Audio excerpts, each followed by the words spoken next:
Maayong Iligan, mapasalamaton kaayo ta nga very successful kaayo ang atong opening salvo no sa ato ang Dayandi Festival, which is very unique kaayo ang kapistahan sa Iligan City. Kay isa gid ni siya ka bulan no, nag-start na ta ang atong September 1. Daghan kay mga activities no, na ay concert, na ay cheer dance competition, o natay calendar of activities na post na siya sa ato ang social media.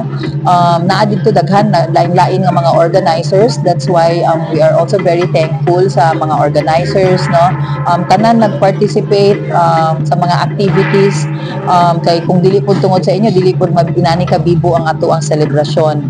And of course, dili pud nato kalimtan no, let us all remember the true spirit of our celebration, the Dayandi Festival, which is mao ang ato love for our culture no, ang unity no, ang ato strong faith no, ang ato ang lig-on nga pagtuo sa ato ang mahal na patron na si Senior San Miguel, nga mo'y kanunay nagprotekta kanato, mo'y nanalipod kanato.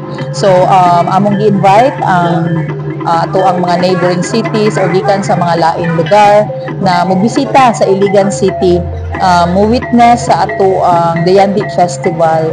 Naatay street dancing karong September 27, mga major activities nato, naatay katong Cartanilla no, mag-showcase sa ato ang kultura, na ay mga Miss Iligan ug uban pa nga mga activities.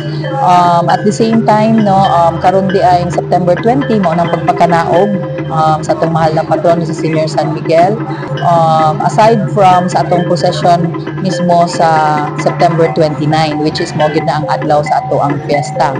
Karong hapon mapasalamaton pud kay ta no, tanan we are also inviting everyone na mag-abrita sa atong mugna. Naa din ha, pwede mag-enjoy no, na concert, na mga lain-laing baligya, ano, na mga rides para sa mga bata. So para po sa mga pamilya nga mag-enjoy, kay it's really a celebration no, isa po ni sa pagpasalamat no, for all the blessing na gihatag sa Iligan City.